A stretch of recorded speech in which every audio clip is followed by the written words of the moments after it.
এই গরমের সিজনের উচ্ছের সেরা রেসিপি। যারা উচ্ছে খেতে ভালোবাসে না তারাও কিন্তু চেয়ে চেয়ে উচ্ছে খাবে। সত্যি বলছি, এই রেসিপিটা একবার শুধু বানিয়ে দেখুন। নমস্কার, কেমন আছেন সবাই? আশা করছি সবাই খুব ভালো আছেন, সুস্থ আছেন। মৌসুমী রকমারি রান্নাতে আপনাদেরকে আবারও একবার অনেক অনেক স্বাগত। প্রতিদিনের মতো আজও একটা সুন্দর রেসিপি আপনাদের সঙ্গে শেয়ার করছি। আর এই রেসিপিটা সবাইয়েরই কিন্তু ভীষণ পছন্দ হবে। আর গরমে তো উচ্ছে খাওয়া অনেক ভালো শরীরের পক্ষে। তো বাচ্চারা উচ্ছে খেতে চায় না, তাদেরকে যদি দুপুরের গরম ভাতে এই রকমভাবে উচ্ছে বানিয়ে দেওয়া হয়, তারাও কিন্তু খুব আনন্দের সঙ্গে খেয়ে নেবে। চলুন তাহলে আজকের রেসিপিটা কিভাবে বানিয়েছি সম্পূর্ণ ভিডিওটা দেখার অনুরোধ রইল, তাহলে বুঝতে পারবেন। আর উচ্ছে খেতে পছন্দ না হলেও ইচ্ছে না গেলেও খেতে ইচ্ছে যাবে। এটা এতই টেস্টি হয়, আপনারা একবার বানালে এই গরমের সিজনে কিন্তু প্রতিদিন বানাতে ইচ্ছে যাবে।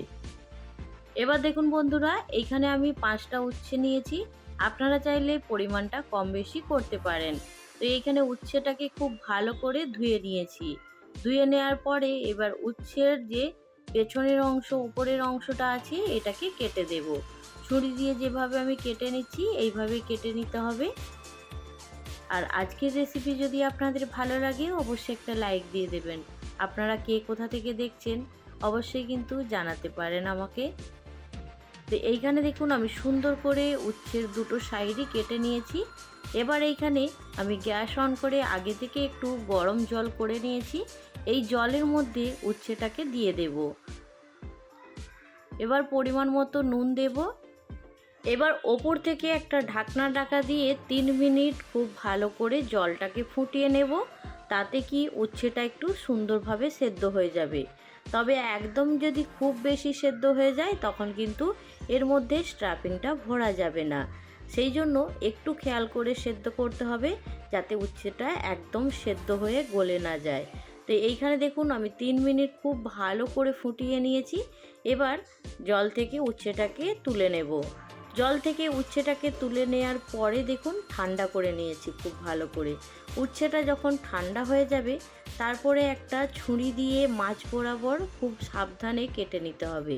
উচ্ছের যে বীজটা আছে সেটাকে একটা চামচ দিয়ে সুন্দর করে বের করে নিতে হবে।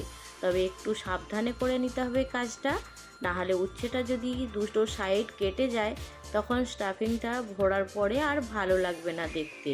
সেই জন্য আমি এখানে দেখুন একদম সাবধানে উচ্ছেটাকে কেটে নিয়েছি।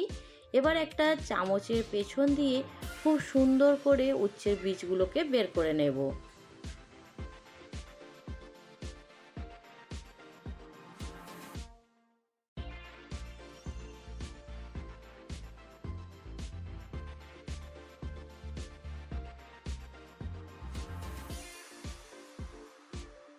যেভাবে উচ্ছের বীজটা বের করেছি সেইভাবেই সব উচ্ছে থেকে সুন্দর করে বীজগুলোকে বের করে নিয়েছি।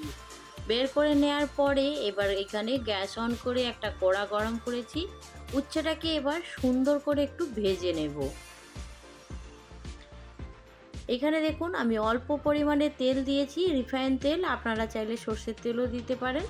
আর এইখানে উচ্ছেগুলো দিয়ে এবার এর মধ্যে কোনো রকম ঢাকনা দেব না, উচ্ছেটা এমনিতেই সেদ্ধ আছে। এবার খুব ভালো করে একটু গ্যাসের ফ্লেম স্লো করে এটাকে একটু মুচমুচে করে ভেজে নেব।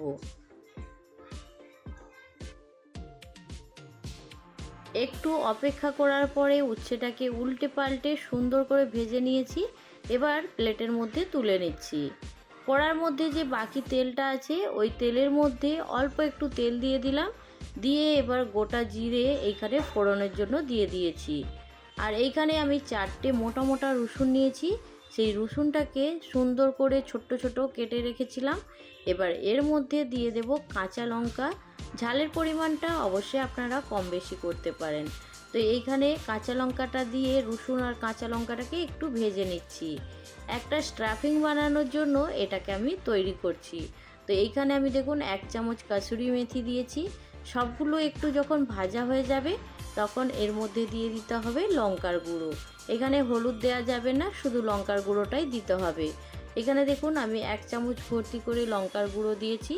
দিয়ে একটু সুন্দর করে ভেজে নিয়েছি। আর এইখানে ভাজা হয়ে যাওয়ার পরেই গ্যাসের ফ্লেমটাকে বন্ধ করে দিয়েছি। এবার এটাকে একটা পাত্রের মধ্যে ঢেলে নেব।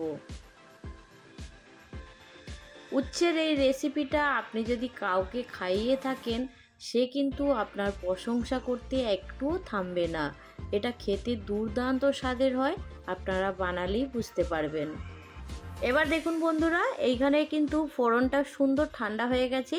এবার ছোট বাটির 1 বাটি পরিমাণে টক দই এর মধ্যে দিয়ে দিয়েছি।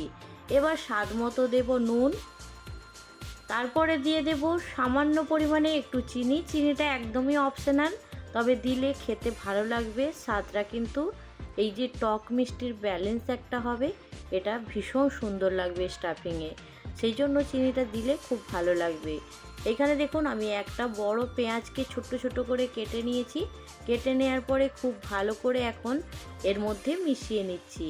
তো ফোড়নের সঙ্গে পেঁয়াজ আর দই খুব ভালো করে মিশিয়ে নিলাম। এবার এর মধ্যে দিয়ে দেব সেদ্ধ করা আলু। তা আগে থেকে আমি 2টো আলু মিডিয়াম সাইজের খুব সুন্দর করে সেদ্ধ করে ম্যাশ করে রেখে দিয়েছি। এবার এই আলুটাকে এখন এর মধ্যে দিয়ে দেব, দিয়ে খুব ভালো করে আলুটার সঙ্গে মিশিয়ে নেব।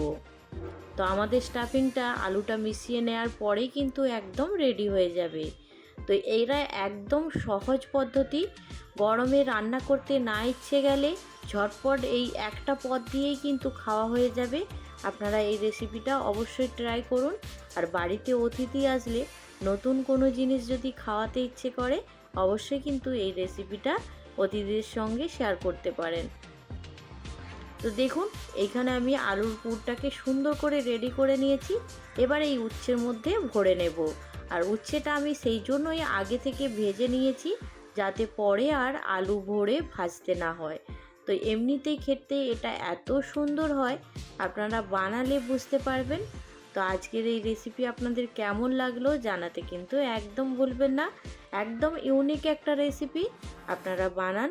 আর আমার রেসিপি দেখে আপনাদের কেমন লাগলো সেটাও কিন্তু জানাতে পারেন।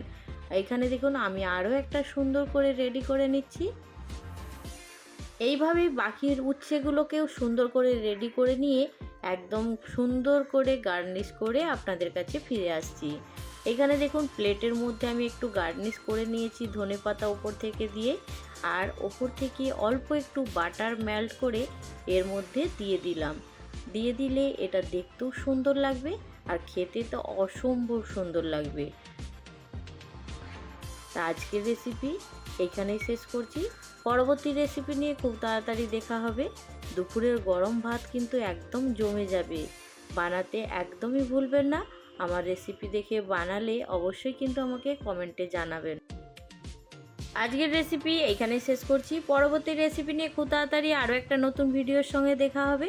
সবাই ভালো থাকবেন, সুস্থ থাকবেন, বাই।